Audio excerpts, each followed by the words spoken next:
कल कई संतों से बैठ करके वार्ता हुई कि बताइए मरने की बात सुनकर डर लगता है? बोले बहुत डर लगता है।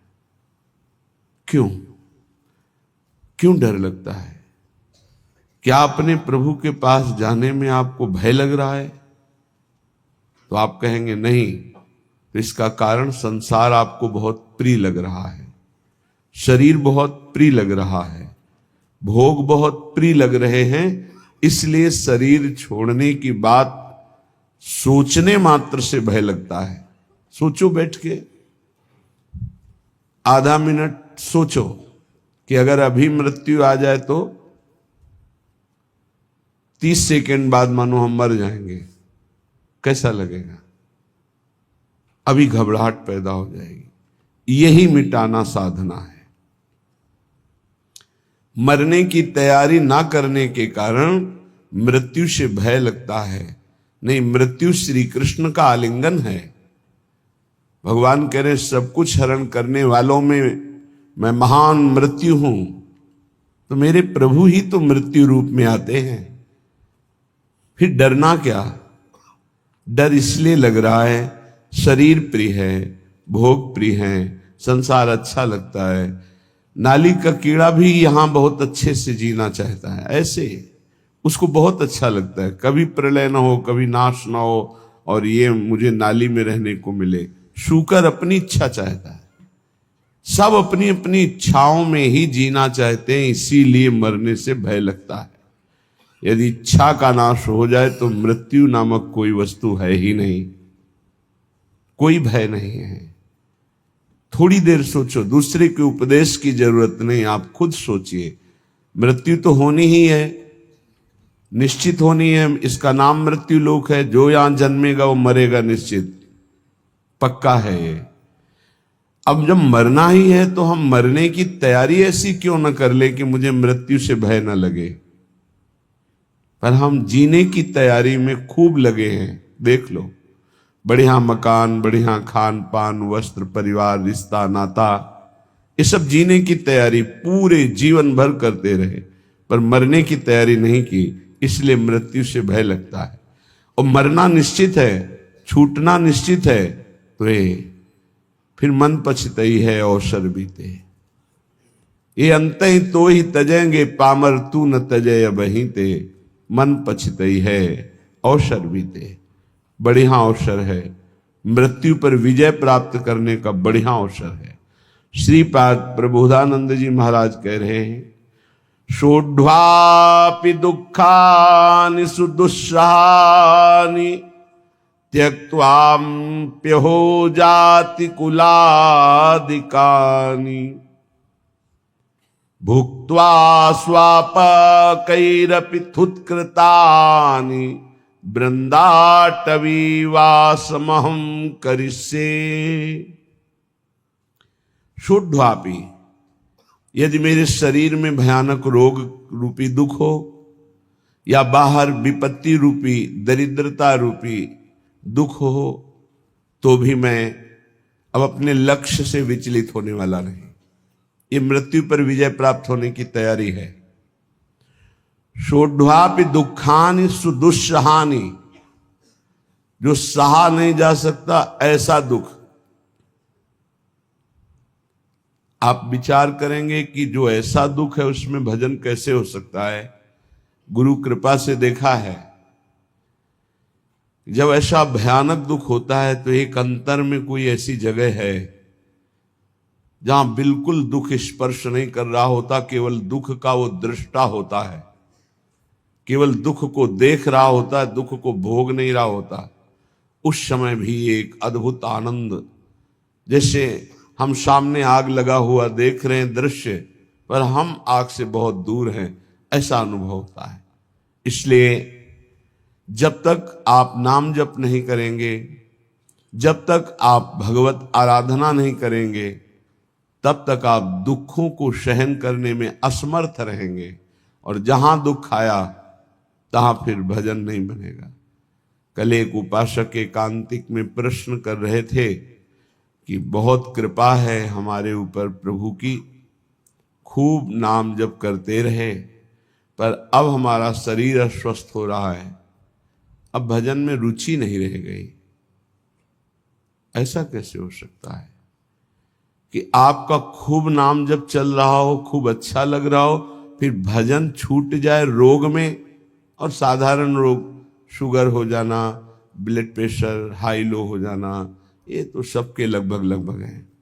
कोई बिरला ही बचता है जिसके शरीर में रोग ना हो, ये कलिकाल है।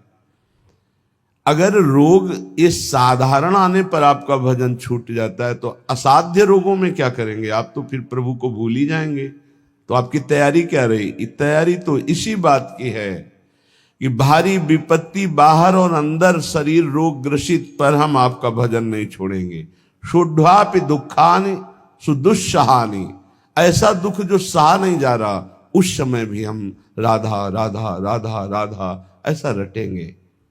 त्यक्त्वाप्य हो जाति कुलादिकानि, हमारे कुल के, हमारे जाति के, हमारे परिवार के त्यक्त्वा, हमें त्याग दे तो भी मैं ऐसी परिस्थिति में भी प्रभु का स्मरण नहीं छोड़ूंगा। भुक्त्वा स्वापाकैरपि थुत्कृतानि, बहुत ऊंची बात कह रहे हैं कि यदि मुझे श्रीधाम वृंदावन का वास मिले, आश्रय मिले, और मुझे नीच जनों का जूठन पाना पड़े तो मैं वो पा करके रहूंगा, पर अब मृत्यु की तैयारी में कसर नहीं रखूंगा, अब मृत्यु पर विजय प्राप्त करूंगा। धाम का आश्रय लेकर सत्संग करते हुए नाम वाणी में ऐसा चित्त डुबोऊंगा कि शरीर अस्वस्थ हो तो भी भजन न रुके, भारी विपत्ति हो तो भी भजन न रुके, परिवार के लोग हमें त्याग दें तो भी भगवद आश्रय न छूटे, और हमको जूठन मांग के खानी पड़े तो भी भगवद आश्रय नहीं छोड़ेंगे। ऐसे पुरुष को परम पद की प्राप्ति होती है। इतना धैर्यवान होना चाहिए।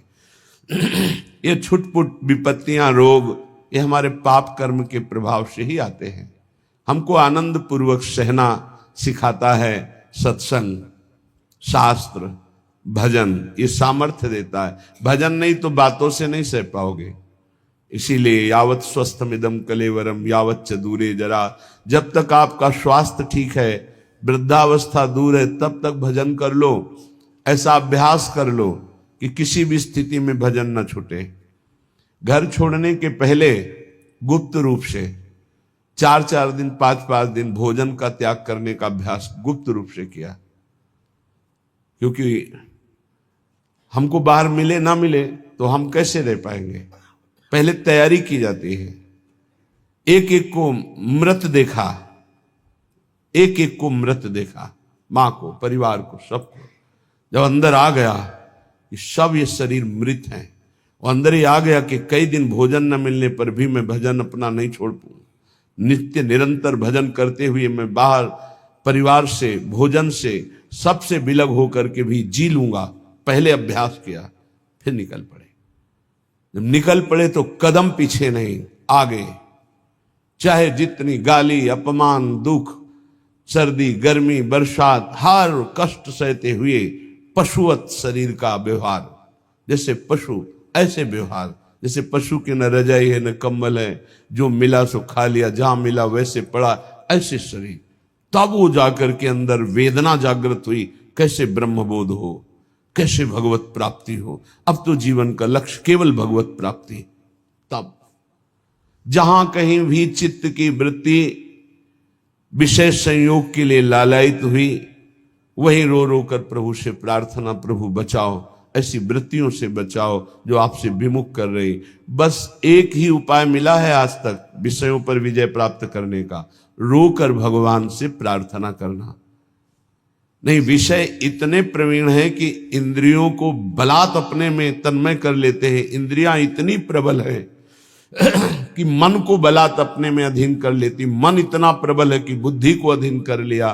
बुद्धि इतनी प्रबल है कि जीवात्मा उसी में तन्मय होकर भोगों में लग गया। ये कहने में इतना समय लगा, तन्मय होने में इतना भी समय नहीं देता। विषय 1 सेकंड में तन्मय करा देता है। जहां तन्मय हुआ वहां भ्रष्ट हुआ। इसलिए कैसी भी परिस्थिति हो, भजन का अभ्यास कर लो। जीवन में एक ही बात दृढ़ निश्चय रही गुरु प्रताप से, हमारा स्मरण न छूटे। बस उसके लिए पूरा जीवन लगा दिया गया है। स्मरण न छूटे।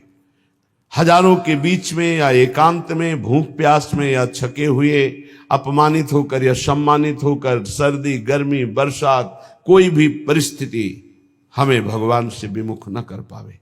कोई कहने वाला थोड़ी था परमार्थ में जब चले, कोई सिखाने वाला थोड़ी था। एकमात्र परमात्मा स्वरूप गुरुदेव हर समय साथ रहते, हमारे दिमाग में रहते। 3 बार गंगा स्नान, चाहे सर्दी हो, चाहे गर्मी हो, चाहे बरसात हो। एक ब्रह्म मुहूर्त 3 बजे 4 बजे के बीच में जब भ्रमण करते थे, अगर कहीं रुके तो 2 बजे के बाद उठकर गंगा किनारे। पर भ्रमण में ऐसी, क्योंकि पता नहीं कौन कहाँ घाट है, कहाँ स्नान करना है, तो 4 बजे के लगभग। फिर 9 और 10 के बीच में एक स्नान, और फिर 3 और 4 के बीच शाम। ये शौच लगे न लगे उससे नहीं, 3 बार त्रिकाल स्नान करना और त्रिकाल आराधनाएं कुछ गुरु प्रदत्त।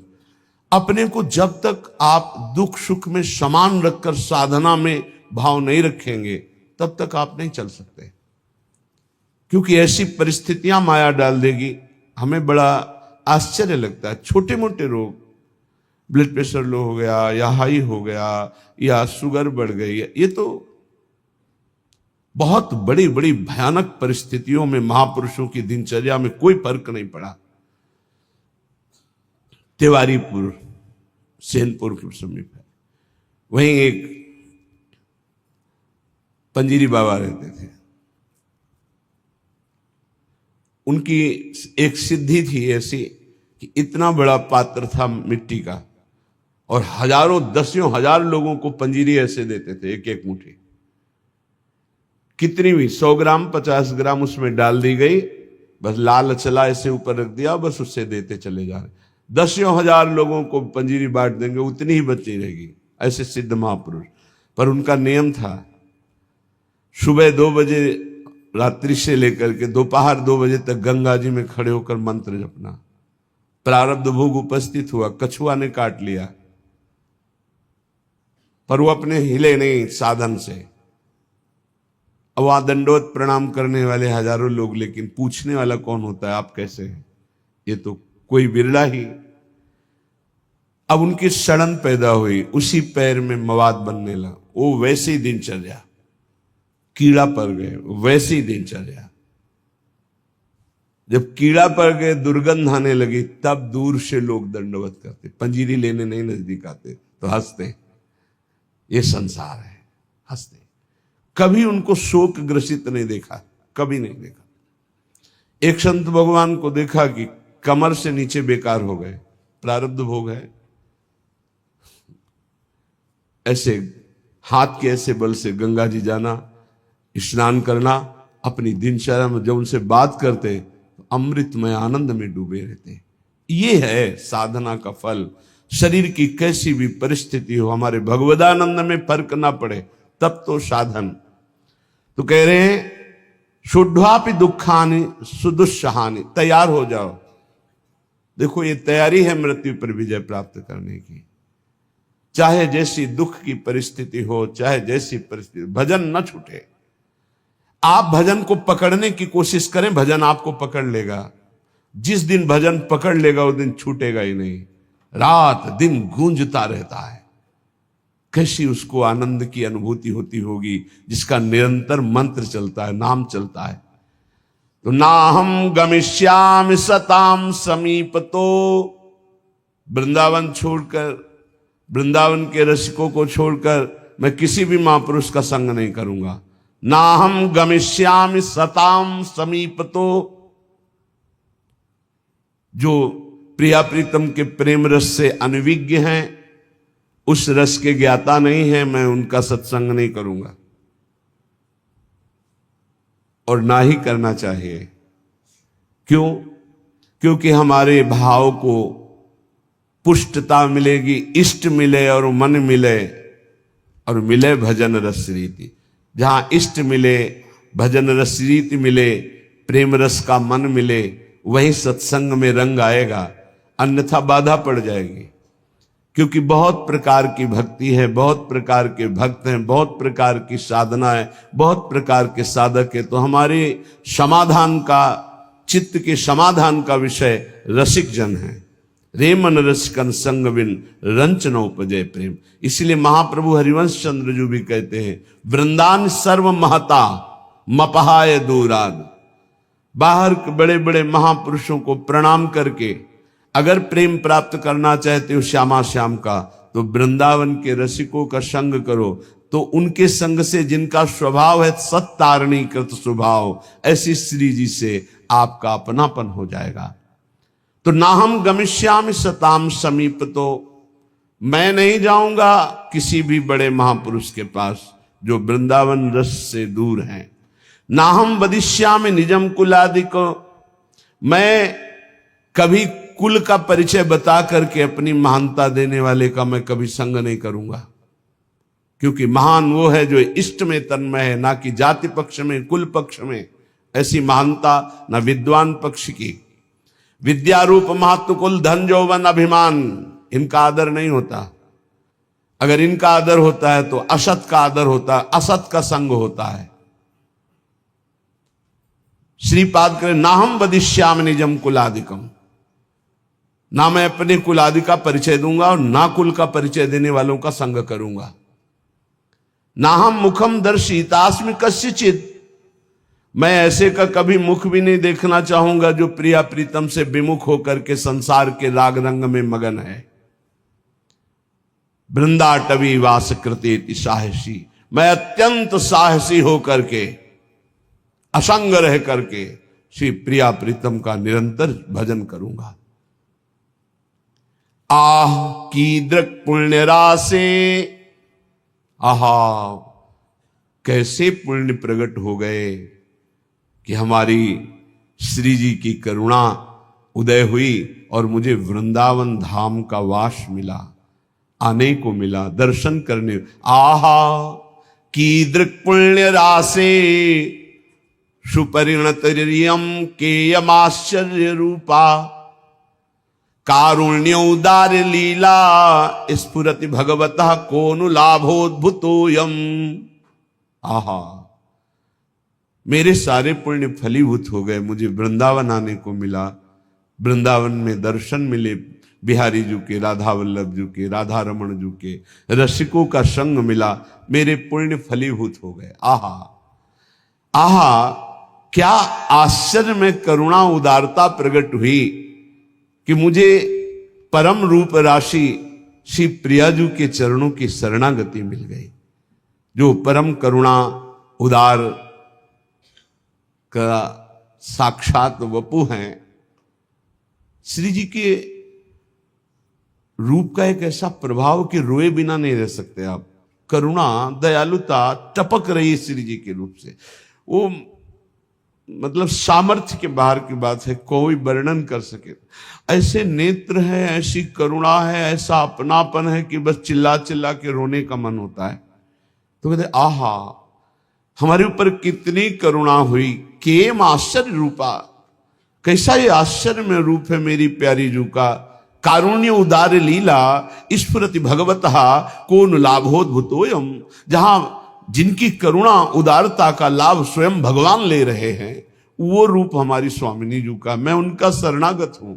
यद्वा नाश्चर्य में तन निज सहज गुणम मोहित श्री विधिशा, मेरी स्वामिनी जी का ऐसा सौंदर्य है, ऐसा प्रेम है कि लक्ष्मी ब्रह्मा शिवादि देवगण भी मोहित हो रहे हैं। यद्वा नाश्चर्य में तन निज सहज गुणम मोहित श्री विधि ईशा, श्री लक्ष्मी जी, विधि ब्रह्मा जी, ईश भगवान महादेव, उच्चैर वस्तु, ऐसी दिव्य प्रेम वस्तु वृंदावन मिद मवन उयत स्वयं प्रादुरस्ते, मुझे वृंदावन की भूमि ने प्रदान किया।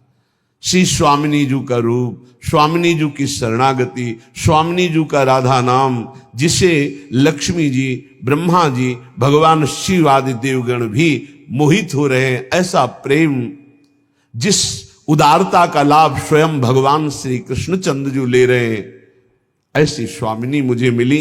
ये सिर्फ वृंदावन भूमि की कृपा। इसलिए मेरी जिह्वा रटन वृंदारण्येत्यविरत मटस्तत्र परितो नटन गायन प्रेमणा पुलकित वपुस्तत्र विलुठन त्रुटत सर्वग्रंथि स्फुटदति रसोपास्ति पटिमा कदाहम धन्यानाम मुकुटमणिरेशोस्मि भविता। मैं बन गया सबका मुकुटमणि। ये देखो, हम श्यामाजू के बल अभिमानी। कदाहम अहम धन्यानाम, मैं धन्यों में धन्य हो गया। मुकुटमणि रेशोस्मि अस्मि, मैं भविता, मैं मुकुटमणि बन गया। किस बात से? क्योंकि मुझे ऐसी प्यारी जू की शरणागति मिली, मुझे प्यारी जू का नाम रटने को मिला। तो रटन वृंदारण्य, मैं वृंदावन में रहकर राधा राधा राधा ऐसा रटूंगा। विरत मटस तत्र परितो, वृंदावन की गलियों में घूमता हुआ नटन गायन प्रेमणा, नाचते हुए और पद गायन करते हुए। हा, पद गायन करते हुए। बन की कुंजन कुंजन डोलन, निकसत निपट साकरी बीथिन, परसत नाही निचोलन। बन की कुंजन कुंजन डोल। साथ में प्रियालाल बन विहार कर रहे, भावना करते हुए उपासक पद गायन। देखी सखी राधा पिय केली, देखो सखी प्रिया प्रीतम कैसे प्रेम रस क्रीड़ा करते हुए वन विहार गहवर वन में कर रहे। हाँ, सुंदर पुलिन सुभग सुखदायक, नव नव घन अनुराग परस्पर, खेलत कुंवर नागरी नायक। सखी देखो कैसे यमुना का पावन पुलिन है, नवीन नवीन अनुराग में डूबे हुए नव किशोरी नव किशोर कैसे पावन यमुना पुलिन के तट पर क्रीड़ा कर रहे, खेल रहे हैं। आज निकुंज मंजू में खेलत नवल किशोर नवीन किशोरी। देखो सखी आज सुंदर नवम जहां शोभा प्रकाशित हो रहे, ऐसे नवीन निकुंज में हमारी नवल किशोरी जो खेल रहे। देखो सखी आज दोनों प्रिया प्रीतम अपने कर कमल में सुंदर सुंदर नील कमल और स्वर्ण कमल लेकर सैया की रचना कर रहे हैं। नवल नागर किशोर मिली, कुंज को मल कमल दलन सिज्या रची। ऐसे विविध पदों को गाते हुए भाव में डूबा हुआ नटन गायन प्रेमणा पुलकित वपुस्तत्र बिलुठन, नाचता हुआ गाता हुआ और रज में लौटता हुआ। ये मेरी प्यारी जू प्यारे जू की चरण रज है, ये रसिकों की चरण रज है। बार बार अपने शरीर को अभिषिक्त करता हुआ त्रुटत सर्व ग्रंथि, जड़ चेतन की ग्रंथ टूट गई, चिदानंद स्वरूप प्रकाशित हुआ। तो क्या कदाहम धन्यानाम, मैं धन्य हो गया। मुकुटमणि रेशोस्मि भविता, मैं मुकुटमणि बन गया, भक्तों का मुकुटमणि। ये सर्वोपरि महामाधुर्य रस में स्थित गर्व से कहते हैं धन्यानाम मुकुटमणि रेशोस्मि अस्मि भविता, क्योंकि वृंदावन की भूमि ने मुझे महान बना दिया। निरंतर राधा नाम गायन करते हुए, राधा यश गायन करते हुए, रज का सेवन करते हुए अपना जीवन वृंदावन को दे दिया। तो धन्यानाम, धन्य धन्य धन्य तेई जी इनके उपासी है। भगवान ने कहा ज्ञानिनस तत्वदर्शिना, ज्ञानी और तत्वदर्शी। ज्ञानी कहते शास्त्रों का ज्ञान होना, तत्वदर्शी माने तत्व का बोध होना, तत्व का दर्शन साक्षात्कार किए होना। अगर तत्वदर्शी ज्ञानी महापुरुष नहीं है तो हमारा काम नहीं बन पाएगा। कैसे? ज्ञानी है पर तत्वदर्शी नहीं है तो उनके खोखले वचन होंगे, बोध नहीं है। अब तत्वदर्शी है, श्रोत्री नहीं है तो अनुभव की बात शब्दों में कैसे बता पाएंगे? शास्त्रों का ज्ञानी नहीं, शास्त्रों के शब्दों की बात बोलने का तरीका ही नहीं पता, तो अपनी बात वो नहीं कह पाएंगे। इसीलिए प्रबुद्ध जी ने भी नवयोगेश्वरों में 11 स्कंद में कहा सदगुरु कैसे होने चाहिए? बोले वेदों के पारगामी विद्वान और परब्रह्म तत्व के अनुभव। वही यहां कह रहे श्रोत्रियम ब्रह्मनिष्ठम, श्रोत्री शास्त्रों का सम्यक ज्ञान और ब्रह्मनिष्ठ ब्रह्म तत्व का बोध प्राप्त किए हुए। तीन प्रकार के अधिकारी होते हैं। एक होते उत्तम, एक होते मध्यम, एक होते कनिष्ठ।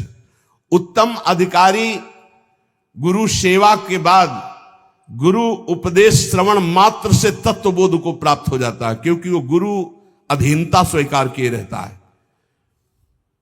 जो उत्तम शिष्य होता है, उत्तम अधिकारी होता है, वो गुरु अधीनता पर होता है। जैसा बोलो, जैसा बोलो, आपकी आज्ञा के अनुसार।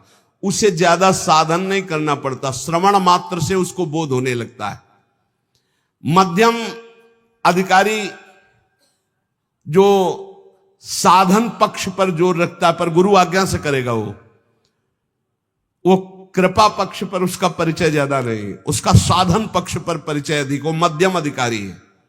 श्रवण करेगा, मनन करेगा, निधिध्यासन करेगा, साधन करेगा, रहेगा गुरु के अधीन ही, पर उसकी प्रधानता साधन पे होगी, वो मध्यम है। और कनिष्ठ अधिकारी बार बार समझाने पर, बार बार साधन पर लगाने पर भी वो प्रश्न करता रहता है, शंका होती रहती है, पर वो भी एक दिन बहुत काल तक संग करने के बाद वो तत्वबोध को प्राप्त हो जाएगा। पर उत्तम वो है जो गुरु की अधीनता प्राप्त के साधन पक्ष पर दृष्टि नहीं, कृपा पर दृष्टि, वो सुनने मात्र से ब्रह्मबोध हो जाएगा। दूसरा मध्यम सुनता है, साधन भी करता है, पर उसका साधन पक्ष पर हट होता है, साधन पक्ष पर जोरदार हट होता है, काफी समय लगता है, पर उसे ब्रह्मबोध हो जाता है। तीसरा होता है खूब समझाओ, खूब साधन पे लगाओ, पर उसकी शंका निवृत्ति नहीं होती, ये प्रश्न, वो बहुत काल तक फिर जाकर वो संशय, जब बहुकाल करी सत्संगा तबे हो सब संशय भंगा, पर उसको भी ब्रह्मबोध हो जाएगा, पर समय लगेगा। अतः तत्वदर्शी गुरु की अधीनता भगवत प्राप्ति के लिए अत्यंत आवश्यक है। शिष्य की हर शंका का समाधान गुरु पर विशेष श्रद्धा होने पर हो सकती है। गुरु शास्त्रों के ज्ञाता और तत्वबोध संपन्न है, तो उनकी बातों में बहुत ठोस पावर होगा, वो जो बोलेंगे परिवर्तन होके रहेगा। इसीलिए भगवान आदेश करते हैं ज्ञानिनस तत्वदर्शिना, ज्ञानी हो और तत्वदर्शी हो। ज्ञानी तो लाखों मिल जाएंगे, लेकिन तत्वदर्शी होना बहुत कठिन है। जो बोध संपन्न है और तत्वदर्शी, वही परम कल्याण कर सकता है। उपदेक्षंत ते ज्ञानम, ऐसे महापुरुषों के सामने साष्टांग दंडवत करके, उनकी सेवा शुश्रूषा करके, सरलता पूर्वक प्रश्न करने पर वे तुझे उपदेश करेंगे तत्व ज्ञान का। अगर भगवत प्राप्ति की भूख जग जाए तो सरलता पूर्वक भगवत प्राप्ति हो जाए, पर भूख नहीं जग रही भगवत प्राप्ति की, भोगों की भूख है, सुन सुना के भगवान के मार्ग में चल रहे हैं। जब किसी संत महापुरुष का विशेष भाव से आश्रय ले लिया जाता है, मेरे प्राण, मेरे जीवन, मेरे सब कुछ, तब भूख जग जाती है। पक्का संत संग का फल होगा कि हर क्षण आपके हृदय से निकलने लगेगा, मुझे भोग नहीं चाहिए, मुझे संसार नहीं चाहिए, मुझे भगवत प्राप्ति करनी, मुझे संयम से रहना है, मुझे भोगों का चिंतन भी नहीं करना है। ये अपने आप आने लगेगा, उनके संग का प्रभाव अपने आप आने लगेगा। उपदेक्षन्ति, जब कोई संत उपदेश कर रहे हो तो चुप सुनो, ज्यादा बोलने की जरूरत नहीं, बीच बीच ऐसे नहीं, उनकी पूरी बात हो जाने दो, पूरा मनन करो, फिर उसमें अगर कोई शंका है तो फिर हाथ जोड़कर निवेदन करो। ऐसे लोग कभी कभी बात करते जैसे कर्जा लेने वाले से बात नहीं करते, ऐसे संतों से ऐसे बात की जाती है, ऐसा क्यों, फिर ऐसा क्यों। नम्रता, सरलता, अगर विनम्रता नहीं तो प्रश्न का उत्तर ही तुम समझ नहीं पाओगे। संतों से कैसे प्रश्न करे, भगवान कह रहे, प्रणाम करके, सेवा शुश्रूषा करके, विनम्रता पूर्वक, और जो वो बोले उसे हृदय में मनन करो। ये केवल मनोरंजन का विषय नहीं कि आए एकांतिक प्रश्न किए, सुना। कुछ लोग तो आते हैं वीडियो बनवाने, पता चलता है कि आप वीडियो बनवाने आए हो या तत्व ज्ञान प्राप्त करने आए हो या भक्ति प्राप्त करने आए हो। एकांतिक का मतलब केवल भगवत प्राप्ति, केवल भगवत प्राप्ति। अगर भगवत प्राप्ति जनित प्रश्न नहीं है तो फिर उसका कोई लाभ नहीं। संतों के पास जाओ, उपदेक्षन्ति, वो जब उपदेश कर रहे हैं तो उसका बोध प्राप्त करो, भगवत मार्ग में चलो। यज ज्ञात्वा न पुनर्मोहो मेवं यास्यसि पांडव, येन भूतान्य शेषेण द्रक्ष्यस्यात्मन्यथो मयि। अपने वैभव पद इनका परिचय देने संतों के पास नहीं जाया जाता। आप बात समझो, इनका परिचय न, परम पद का परिचय लेने जाया जाता है संतों के पास। यही अब दुर्भाग्य हो रहा है। तो हमें लगता है कि संसार की पद प्रतिष्ठा तो बहुत ही है, अगर संतों के पास जाए तो परम पद प्राप्ति की जनित प्रश्न करे, वैसी भावना से जाए तो लाभ मिले, नहीं तो काहे को समय बर्बाद करोगे, अपना भी और संतों का। कुछ लाभ नहीं मिलने वाला। संतों के पास तभी लाभ मिलेगा जब अनंत भगवान से संबंध रखकर जाओगे, नहीं तो नहीं मिलेगा, अपराध बन जाएगा। संतों का संग भगवत प्राप्ति के लिए, संतों के यहां प्रश्न भगवत तत्व के ज्ञान के लिए, ये सांसारिक विजय के लिए मत मांगो। सांसारिक विजय के लिए आपका आचरण है, आपका आचरण। आप किसी पद पे हो, आप किसी अधिकार पे हो, हमारी जनता ने आपको आपके पद पर अभिषिक्त करने की जो ठान ली, तो फिर आप बन जाओगे। और जनता को तुमने, अब आप कोई पदाधिकारी बन गए, जनता ने बनाया, 5 साल नगर गए ही नहीं, जानते ही नहीं उनकी समस्या क्या है, एसी रूम छोड़े नहीं। अब फिर जब आया तो फिर विजय श्री, तो ये संतों के आशीर्वाद से नहीं होगी, ये प्रजा के आशीर्वाद से होगी। जाओ नगर नगर जाओ, हमारे भारत के जिस क्षेत्र के तुम हो उस क्षेत्र में अपना परिचय दो, फिर देखो तुम्हें किस दृष्टि से देखते हैं।